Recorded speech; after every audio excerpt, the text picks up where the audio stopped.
Barakathe Hawa, Barakathe Hawa Shai, Barakathe Hawa, Barakathe Hawa Shai. Call Haloyim Yahweh Bahashem, Yahweh Shai Bahashem, Roha Kadash. Double honors to the elders and apostles and bishops and priests of Great Millstone, the ones that's out there, the elect is out on the highways and byways. I am Brother Anaba Ban Yahweh Ban Yasharala of the DC camp. The title of this video is called Arrows for Babylon the Great. And I want to show you a video of what I'm talking about.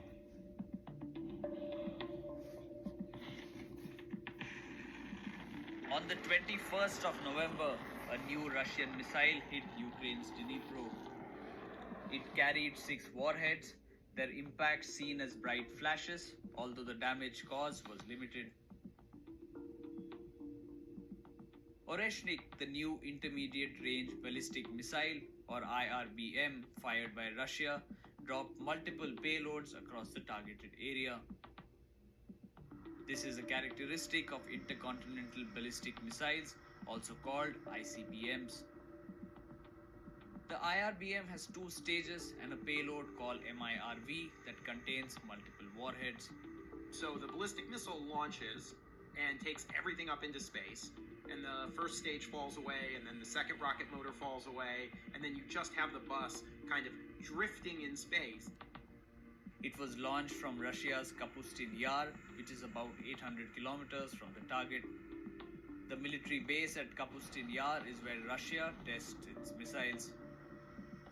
And once the missile was launched and the 2 stages separated, the missile makes its way from outer space to the Earth's atmosphere.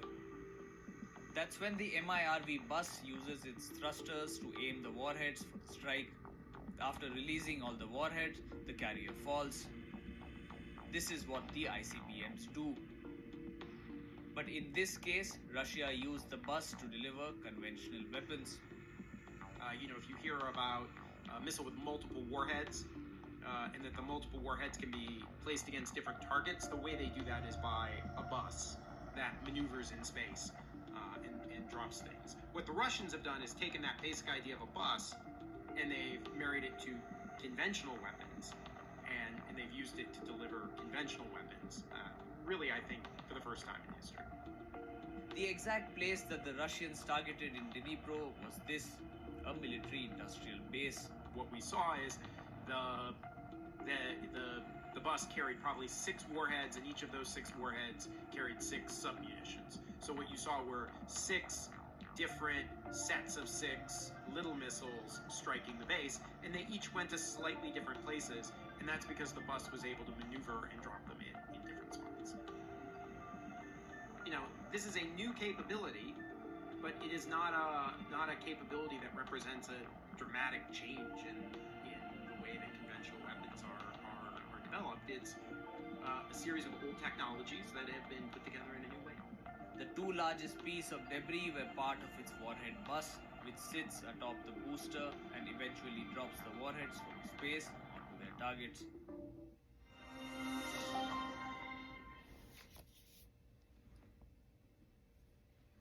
Okay, just thought I'd share that with you. Now let's get into some precepts.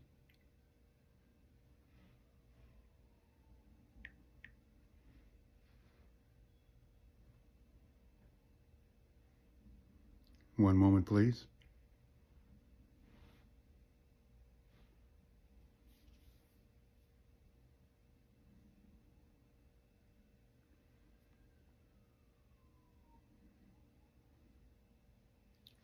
Okay, first precept I have is from Job 20:24, and it reads, "He shall flee from the iron weapon, and the bow of steel shall strike him through." What that means is that those ICBM, or the intermediate range ballistic missiles, will not miss their mark. let's see, let's go to Malachi 4. 4, behold, the day cometh that shall burn as an oven, and all the proud, yea, and all that do wickedly shall be stubble. And the day that cometh shall burn them up, saith Yahweh Shai of hosts, that it shall leave them neither root nor branch. This place is going to cook like we've never seen before.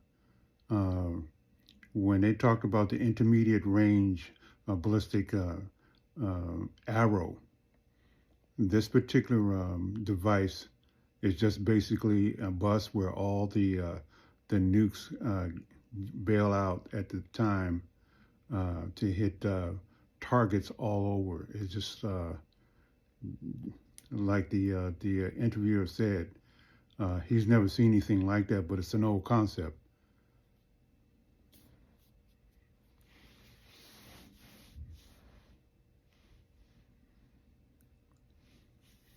Revelation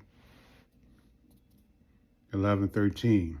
In the same hour there was a great earthquake, and a 10th part of the city fell, and in the Salakia, and in the earthquake were slain of men 7,000, and the remnant were affrighted, and gave glory to Yahweh Shai of the heavens. Okay, let's go on to the next one. It's basically a continuation of Revelation 11:14. The second woe is past, and behold, the third woe cometh quickly. What that means is that woe is this destruction, and World War II has passed, and the third one is coming quickly. I got another woe subject now that I think about it. Revelations 9:12. One woe is past, and behold, there come two woes more thereafter. So again, it's talking about woe. World War I, World War II has passed, and the ultimate war, the last war, is going to destroy Babylon the Great like it's never been done on any other planet, because it's too much evil, too much blood defiled the land, that it cannot be cleansed. So therefore it must burn. Fire is a cleansing agent, especially with the heat that it has. So for now, that's all I have, right? There are plenty of other scriptures that can be added on it, but I just want to make this short and sweet and to the point.